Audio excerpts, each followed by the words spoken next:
really called today to just put out a lesson and help one of you or many of you guys really break through and create success. The truth is, success and discomfort go hand in hand. And I keep seeing people playing with life and playing not to lose instead of playing to win. And that's going to require you to play full out. So I'm going to bring Matt on. Actually, we've been teaching this week our clients, and I thought it was such a powerful lesson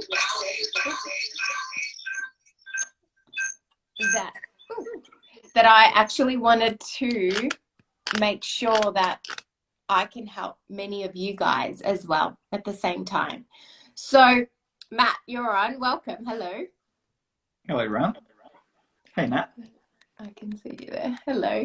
Alrighty. So you taught this lesson this morning, and truly it's, if we look back at the success we've created and we study success and you see success other people have created, you would agree with me that the success they've created has been on the other side of discomfort, right?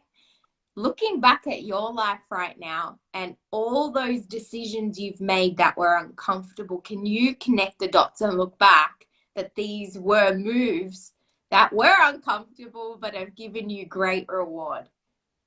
Absolutely. Absolutely. Every single time. So whenever there's a big move to make, like whenever I've wanted to achieve something that was way beyond where I was currently at, there was a level of discomfort I had to move through because I was moving into the unknown.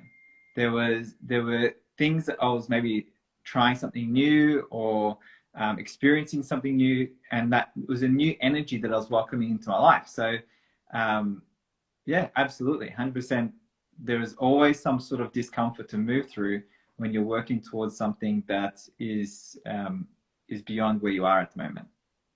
And here, that's the thing, like the dreams that we all have. I believe everyone has dreams. I don't believe there's one person on the planet that doesn't have a dream beyond where they are. And the reason we have these dreams is because we're meant for expansion. We're meant to grow. The purpose of life is to grow and expand. And all these things of ticking off the boxes and manifestations is almost the secondary bit. It's the benefit of that. But if we're not playing to expand fully, I'm talking about playing full out, not half out, not tiptoeing. You know, Earl Nightingale says that most people are tiptoeing through life, hoping to make it safely to death. And I can see that there were times in my life where I've done that. And I regard myself as someone who does take action and doesn't love to settle. Like if I'm going to go for it, I'm going to go all in. And I truly believe that we all have these dreams that will demand of us to face these fears and these discomforts. Can you give me an example of a time in your life where it was so uncomfortable, okay, that everything inside of you was saying, don't do this, you are crazy, this is a bad idea, go back to safety because it's safer where you were and this might not work? Yeah, absolutely. That's a very easy one. I always take myself back to 2015 when I first got into this business, and I had to confront my biggest fear, which was the fear of public speaking. And because even when it came to just hosting a client webinar, I was tremendously scared, right? I was so scared because it's something that I had never done before. And that was something that was so uncomfortable. But the next level for me was going and doing a public talk in person, right? So a public speech or a seminar. And I remember when we booked it in, the thoughts that were running through my mind, all the thoughts of maybe I should just leave it to you, maybe I shouldn't do it. There was so much worry and doubt that was entering my mind as to why I should not move ahead and do this, why it's okay for you to do, but not for me, right?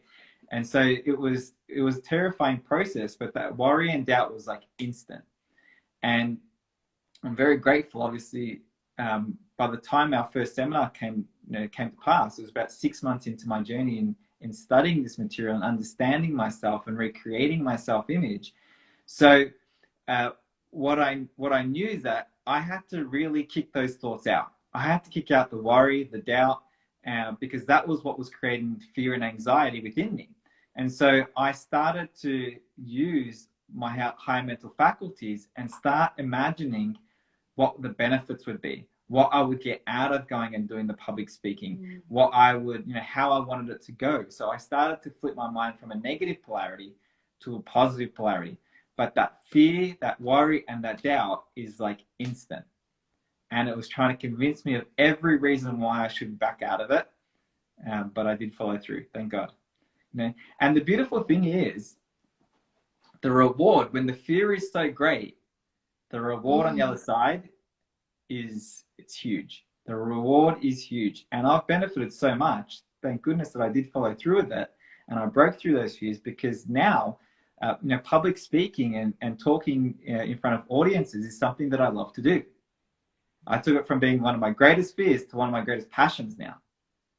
So, and I see, yesterday was such a great example, because we were together. It was a Monday. We're walking around with a pram together after having breakfast out, and your dad called, and here you were out on a Monday during the day with our daughter on Valentine's Day, and he said something to you. What did he say?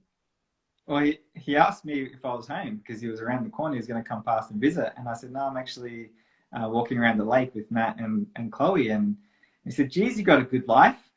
And I thought that was so interesting. Well, I do have a good life. I agree with him, but it's something that I've created.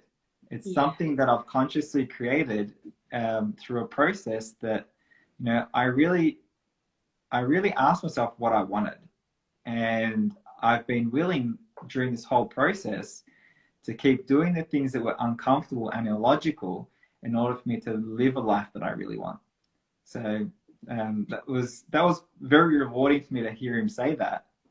Even though he was like not sarcastically saying it, but he was saying it like, gee, you got a really good life, and it was, yeah. And I just think that's fascinating, because we can look on the outside and go, oh, well, they're lucky or this and that. But you've got to understand the growth that it takes to change results. It requires growth, and discomfort and growth go hand in hand. So when you understand this idea that the growth you're seeking is on the other side of this discomfort, like the result that you want, you're going to have to face these fears. You're going to have to get uncomfortable and really draw out of yourself something that was already there, but you didn't know was there. Then, like you said, the reward is in direct proportion to the degree of discomfort. Little discomfort, that's a little reward. Big discomfort, big reward. And I look at how much our lives have changed, where you used to use your hands for work. Well, now, here, fast forward a couple of years where, things have moved online, and our life in that aspect didn't change much because of the growth that you were and I were doing. And so as long as you're constantly living this way, life is going to keep getting better for you. Life is going to keep expanding in its most beautiful way. But the mistake that I see so many people make, it's almost like they will themselves to make one big, bold move, and then they're like, oh, I'm done, bring me back to the comfort zone. And so they're only really rarely living this way. They're rarely doing uncomfortable things. Maybe when they're going to be a parent and it's like, oh my God, it's uncomfortable. Or, these things, they'd happen few and far between. Can you tell everybody that the connection between success and actually living uncomfortably and getting used to it? Well, think about this. the reason why that happens now is because people's association with the fear and the discomfort, their perception of it is to stay away, right? Mm-hmm. Whereas I've, and I know you're the same, developed this relationship with the fear and the discomfort as it's a good thing, okay? And we've even reworded it now. It's like it's a new energy that we're welcoming in, right? That discomfort is a new energy, and that's a good thing, you know, because we want, in order for us to welcome new things into our life, we have to welcome new energy. We have to raise our consciousness to a high level of awareness, right? So that's a higher energy. And so we got to adapt ourselves to that energy. And so the fear is coming from our perception of the situation. And so when we start to change our perception of the situation or that feeling that we're going through, instead of it being fear or anxiety, you might say, you know what, it's actually excitement for this new thing that's coming in. Okay. And so when you can retrain your perception about fear and discomfort, and you can see it as something that's an opportunity to grow, because that is the whole purpose of a goal, is to grow, to draw more out of, you know, from inside of you, bring it to the surface. Well, then you're going to be more willing to move through it. And the freedom is on the other side. You know, I heard someone say, I think it was actually Bob, he said, the person who doesn't risk is not free. Okay, the person who's not willing to take risks is not free. Why? Because they're in bondage. They're creating the same, they're reliving the same things over and over again. But when you're going to go, you know, they might make incremental changes, or changes might happen to them. But when you're going to, if you want to make big changes in your life, big improvements, you're going to have to take some form of risk, or the risk you take is staying the same. And that, to me, I'll be honest, and being completely vulnerable here, that's one of my biggest fears, is to not grow. Like, one of my biggest fears. So it actually has always been a big strength of mine to never want to stay the same, you know. And I think we are meant to grow, and I love progress. I love advancement. I love things that to get better and bigger and better. And I think that I want to read you something, because I just love this so much. You know, I was studying this morning how it requires courage, right, to advance towards that dream of yours. It does require courage, because the outside, the evidence isn't going to be matching. You're not going to have the evidence of the resources, maybe even the support, or all the things that you feel you need to happen. You're going to require to have faith. It's going to require you to dive deeper into faith in yourself, your belief in yourself. You're drawing these ideas up, you know, from divinity. Really, they're divine ideas that you're drawing up that are going to kick out these limiting thoughts. And Sandy says here in with Bob, the greatest deterrent that is stopping a person from going through this terror barrier, that's what this is, to freedom, is ignorance. It's what you just shared. They're not able to see where the money, the resources, all the things that they need to line up. They're not going to see this in front of them for the manifestation of the dream. Their ignorance causes a limiting and destructive mental process to begin to take place. And this process causes such discomfort. So this is where the trap is. This process causes such discomfort that their conscious attention becomes focused on the negative side of the situation, of why everything can't work, and as a result, the negative side of life. Such thinking prevents them from continuing to move forward and upward, and therefore they sabotage themselves. Mm-hmm. And this happens over and over and over again, you know, and all you need to do is really get out a pen and paper and write your biggest dream down. Write it down. Forget if you can, forget how, forget all of that. You need to first have that clear idea of what it is that you would love, because now you're drawing from within.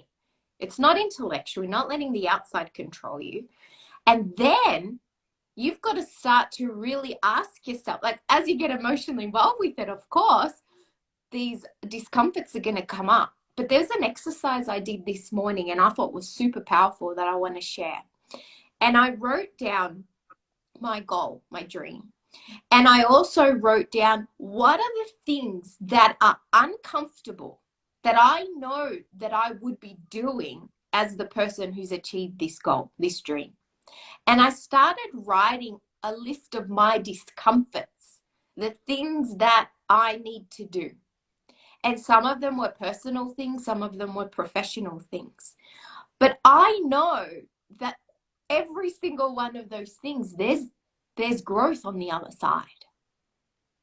And so when we form the habit of literally every day, we are living in this, it's actually a place, it's a sweet spot of discomfort, but you understand what's happening. So you're not in the safety and you're not paralyzed by fear, but you're in that discomfort with faith and courage.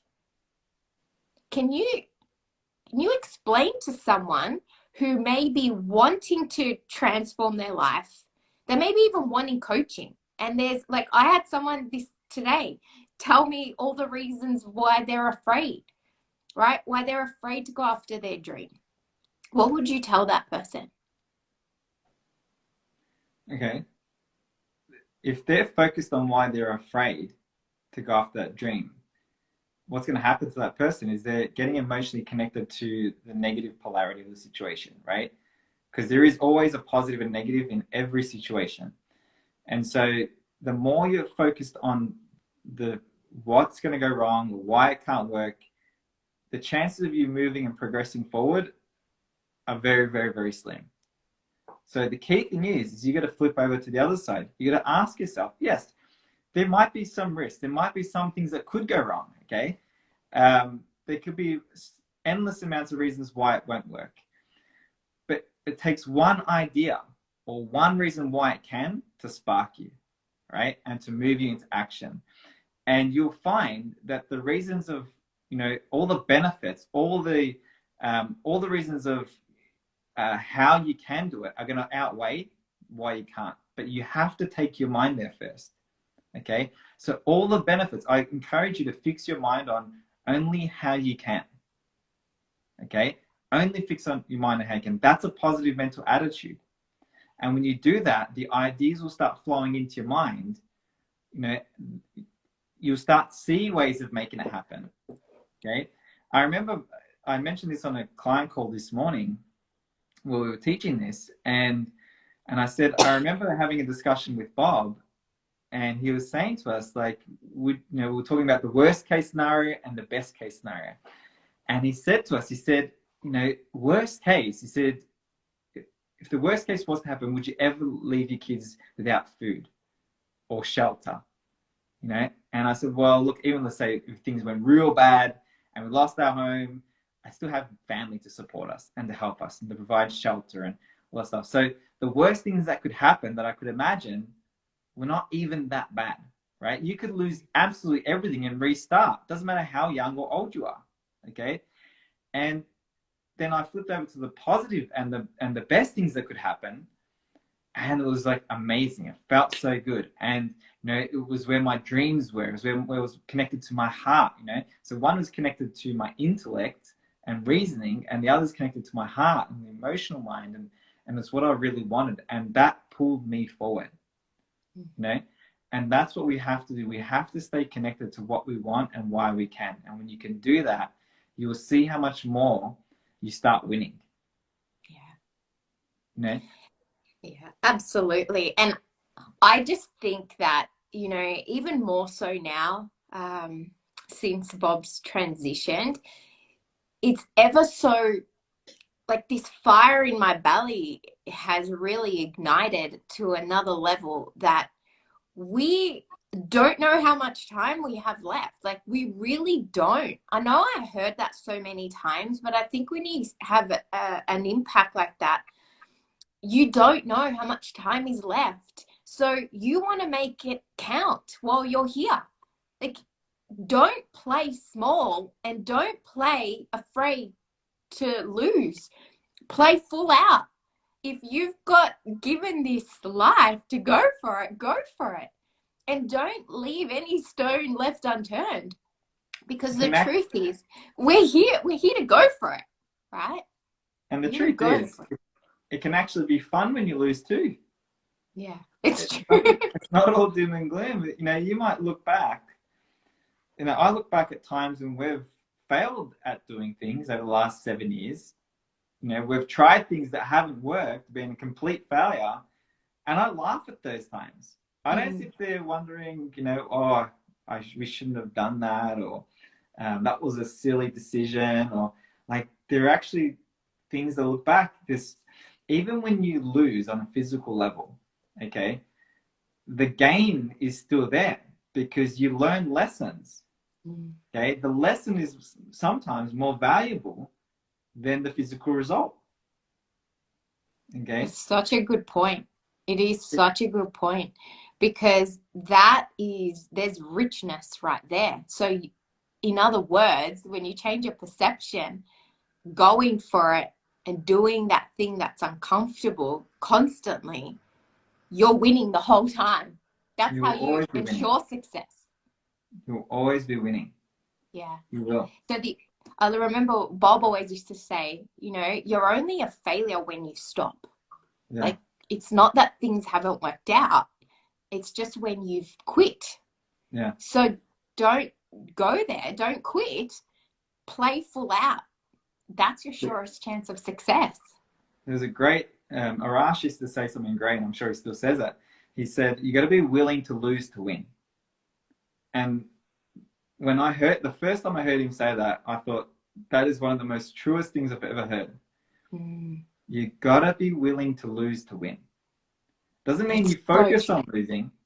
Yeah. It's not what I'm saying. But you got to be okay with losing if you really want to win. If you're not okay with losing, if you're not willing to lose, well, you're not going to take a chance to win.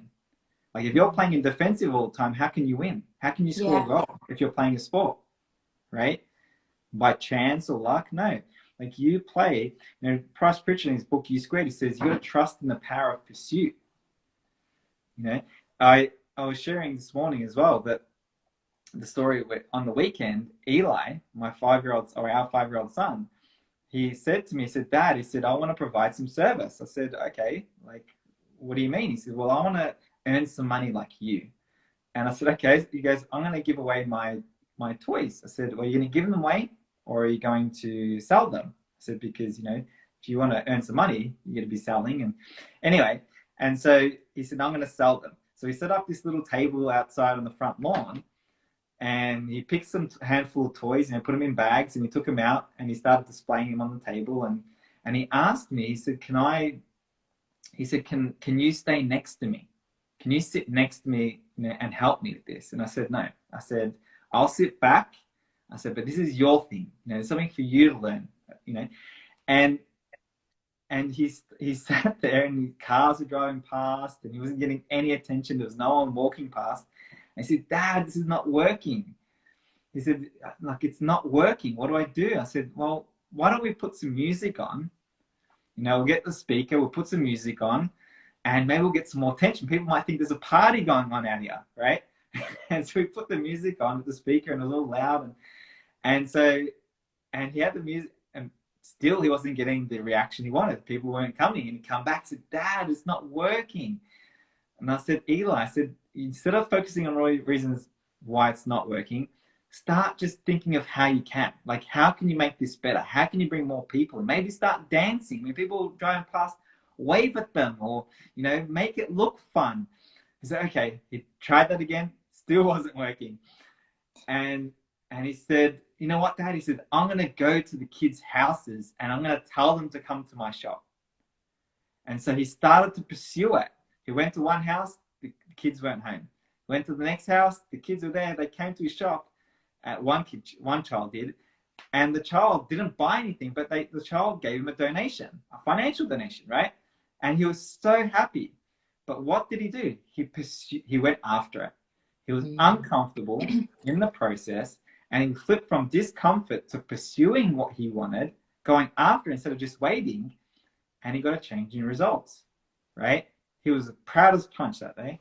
That was on Yeah. Saturday. And such a valuable lesson for all of us in when we are waiting and you're in the energy of waiting, you're in the energy of hoping. Yeah. And there's a difference in energy. Success requires you to pursue and to pursue. And as you move, the universe provides. And it may not even come from that person that you're, like in this case, you're pursuing, but you will provide.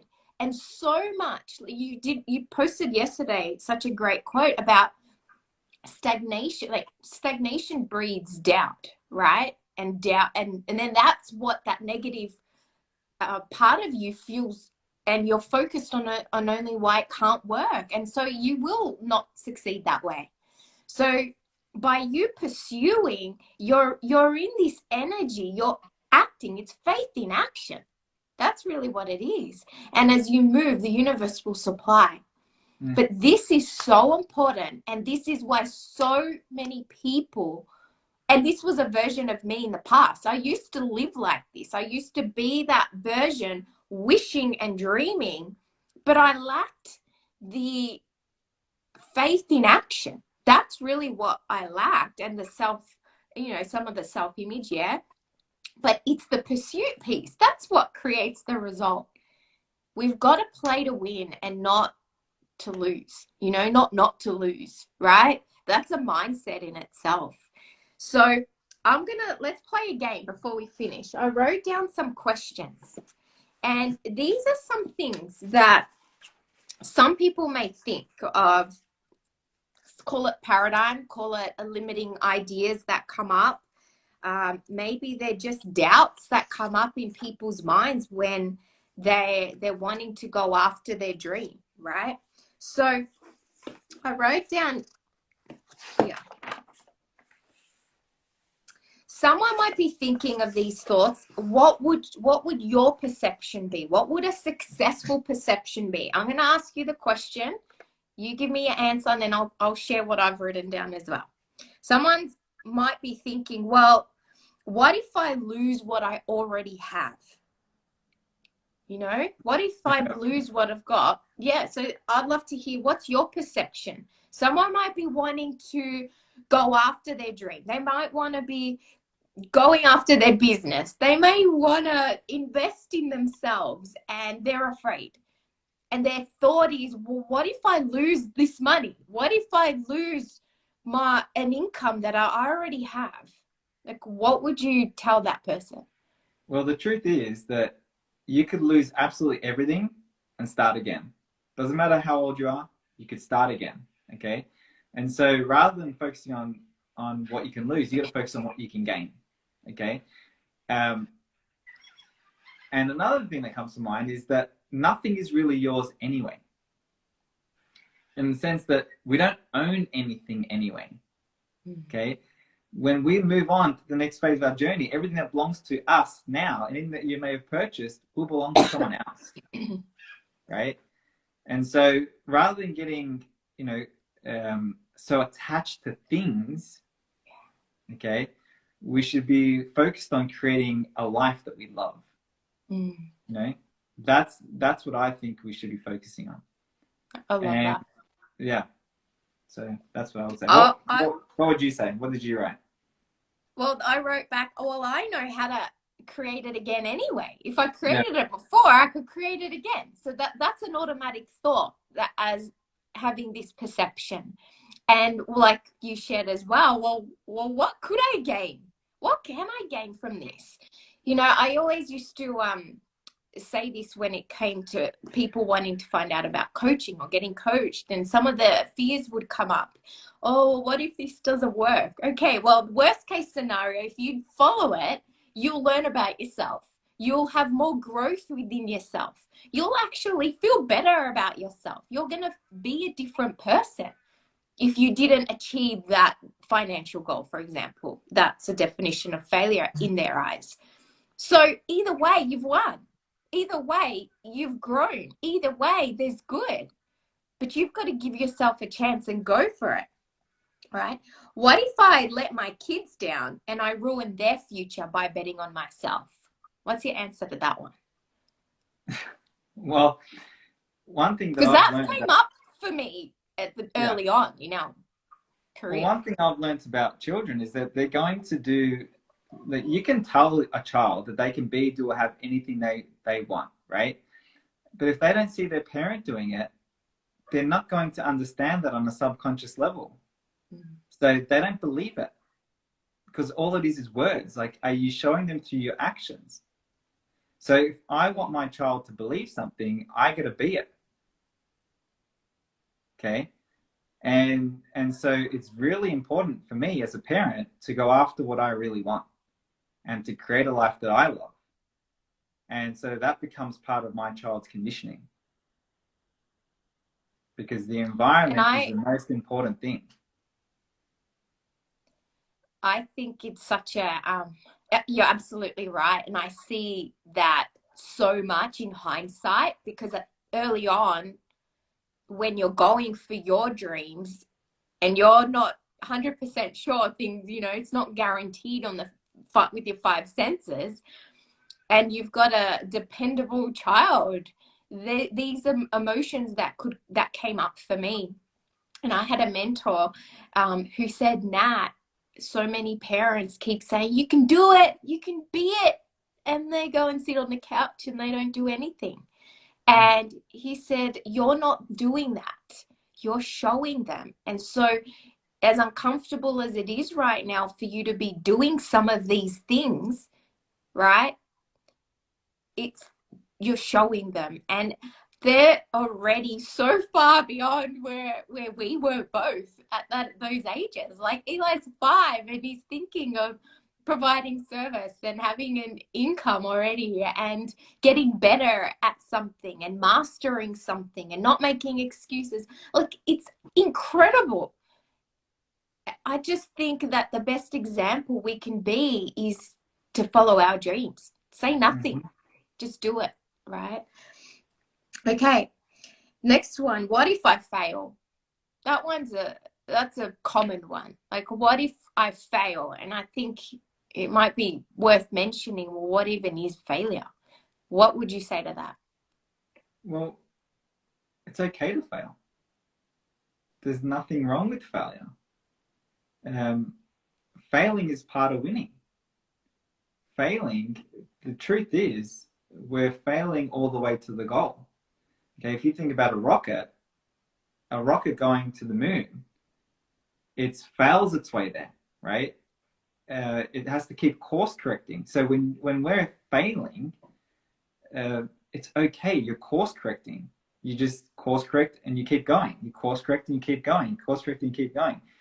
You're only a failure when you stop, when you give up on whatever it is that you're working towards. Okay, so as long as you have this heart's desire, as long as you really want something and you're willing to keep going after until you have it, until you and all it's not even about going after it. It's about becoming the person to live that life, to have those things, because you're gonna attract to you whatever's in harmony with you anyway. Okay, so it's a becoming process. So you're drawing something from inside you and you're bringing it to the surface. So I don't think you can fail. No, sorry, you will fail, but be okay with that. Just, It's a just choose perception of, choose not to be to be a failure by giving up. you've reminded me of a time where this was Eli again, and he was tracing numbers and letters, and I was showing him, and he was getting upset that it was so easy for me to stay in the lines, and he was upset that he couldn't do it right. And it took me back, and I thought, wow, I was like that. Like, I once upon a time was out of the lines and failing miserably doing numbers and letters. And now it's easy. I said, Eli, you know how many times I've tried to copy these letters and lines? I said, mistakes are normal. Mistakes are normal. And if we can get that young in our heads, like, or now, that failing and mistakes, like, put it in the same category, it's actually a normal thing in life. It's just that so many people are just seeing other people's snapshot of their success And they haven't seen the back end of stuff, right? The back end of the failure, you know, you see the pretty stuff. So that's the best, let's say, on from that side. But the magic always happens in the growth, and growth is uncomfortable. Growth is having a great attitude, and you keep going. You keep doing it. It's an I can attitude. So I love that. Okay, so what did I write here? I continue. If I continue, that's success anyway. Failing is when I give up. So you're not a failure if you're taking action. That's what winners do, right? What if I make the wrong decisions and things actually get worse? What would you say to that? Could be something you've covered already. I think it makes me think of something. If you can train your mind to only focus on what you want, you won't make a wrong decision. Even if it appears to be a mistake, that mistake was required for you to get to where you want to go. So this is where you got to take control of your mind and be okay. Like, you can make what appears to be, I'll give you a personal example, okay? I remember years ago, before I got into any personal development, it's actually what got me into personal development. This is at a point in my life when I was an electrician, and I had my electrical business, and I was looking for something else. It was when I was employed as an electrician. Anyway, and I got into, some of my friends were talking about trading the stock market. And I got into that, I invested into a mentor to help me learn the stock market, invested money in the stock market. And it didn't go very well. I got fired from my job because I was trading the US times, and obviously being here in Australia. So I was up at night and working my day job as an electrician. I wasn't getting very much sleep. So I got fired. And then I thought, okay, well, this is an opportunity for me to start my own electrical business. I'm not going to go back and work for another job. And this is what I'm going to do. And people thought I was crazy for wanting to start my own business. You were pregnant with our first child, and they said, you need security. You need security. Don't go off having your own business. How do you know if there's going to be money coming in? So they were putting their doubts on me. And I still went ahead, started my electrical business while I was trading. This whole trading thing started to fall apart. I walked away from a $50,000 investment with like $5,000. Okay, so it was like, oh my God, like, what's happening? Felt like a very negative time of life. I felt like I made the wrong decisions. I felt like there's mistakes happening everywhere. But what that did, the trading the stock market, that company got me into personal development. They got me into reading my first personal development books. Okay, and so I started using that personal development for my electrical contracting business, and my business started to grow. And then I started going deeper into personal development, and that's when we discovered Bob on The Secret, right? And then like a few months later, we're in Toronto visiting Bob in person at, his event. And, that's where I found out that I could become a coach and a consultant, have an online business. And, something that was such a negative or seemed like such a bad decision and a mistake actually was so perfect, because it led me on this path to where I am today, doing something that I love doing, helping people understand this, okay? So I would go back and keep making that mistake and that decision over and over, and I'll do it again because it led me to where I am today. Yeah, it's all an attitude. It's all an attitude, right? Isn't it? Absolutely. I love it. Well, I think I'm going to leave it there, because these are ideas, these are doubts, and these are just thoughts that we didn't even make up, but a lot of these were passed on, inherited in our environment, and they're not even true. These doubts, insecurities, false concepts of ourselves, of why things can't work. I believe that you're meant to play full out. We are meant to play full out and live the life that we're born to live. And the only way that we can ensure that we're going to live this life is to step out and bet on ourselves and focus on every reason why we can, because we are not guaranteed tomorrow. So what we are guaranteed is the next decision that we make. And we've got to play full out. And I think there's nothing worse than wasting a life that is hoping for what they want when you can go after it. It's just going to require you to get uncomfortable.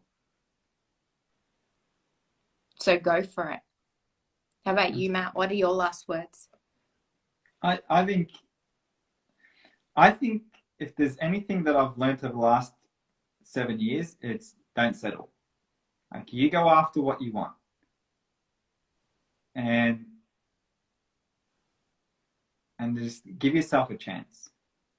Give yourself the chance to live the way you really want to live, and you'll surprise yourself at how far you can go. And then The you might have greatest someone, word. a family member or a friend calling you and saying, geez, you're living a good life, just like I did yesterday. Yeah. And I'm not saying this to brag. I would love to create an even better life for myself, and will continue to do so. But in other people's eyes, they might think you're crazy at first, but in a period of time, time will lapse, and then they'll see what you can see now. So go and create that. Go and create what you really want. Yeah, I love that. Never settle. Never, ever, ever settle. It's going to require strength and courage and belief. Never settle. Go for it. All right. Well, that's a beautiful lesson. I love it. I can't wait. And if you guys want to get some coaching, find out about coaching, send us a message. This is what we do. This is the name of the game. We keep you accountable. We keep you understanding this. And more importantly, applying it, because the magic happens in application. It's all good in theory that the rubber's going to hit the road, and the magic happens then. All right. Have a blessed one. Make it count. Yeah, everyone.